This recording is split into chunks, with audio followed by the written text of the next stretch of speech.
Guys सबैजनालाई नमस्ते। आज चाहिँ हामी यहाँ होमस्टेमा छौँ। खानेपानी ब्रिटिस वेलफेयर ट्रस्टको चाहिँ खानेपानी योजना थियो। अनि हामीले चाहिँ एक टडकमा 200वटा बोरा सिमट थियो। 200 बोरा सिमट निकालिसक्यौँ। अनि अब चाहिँ यहाँ देख्न सक्नुहुन्छ यो टडकमा चाहिँ 200 छ। अनि खताङ पहिला नै निकालेको यता देख्न सक्नुहुन्छ। यो चाहिँ चामल आलु प्याजहरू छ यसमा चाहिँ। यहाँ अगाडि जग लिएर हिँडेको चाहिँ ठेकेदार सर। अनि यो चाहिँ मेरो साथी। अब टडक चाहिँ अगाडि आउन लागेको छ।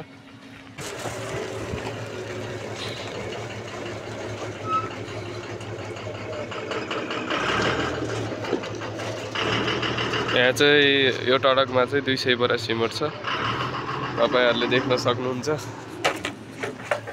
यहाँ चाहिँ टक्क यहाँ चाहिँ 200 बोरा चाहिँ हामीले सिमट निकालिसक्यौँ।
चार सय पोका सिमेन्ट पनि सक्यो गाइज।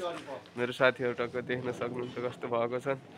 एउटा साथी लुगाएको छ अनि सक्नुहुन्छ मेरो साथीको सुत्नु कस्तो भएको छ। दाइ चाहिँ पोखरादेखि आउनु भएको रे। अनि दाइ कति टन माल लिएर आउनुभयो त यहाँ? अनि कति समय लाग्यो यहाँ आउनको लागि?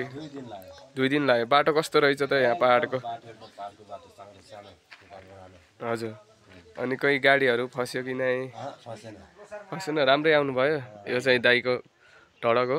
अनि दाइहरूले चाहिँ 200 जति टन सिमट लिनुभएको छ। अनि देख्न सक्नुहुन्छ यहाँहरू पाइप पनि छ। अनि उहाँ चाहिँ दाइको अब उहाँ चाहिँ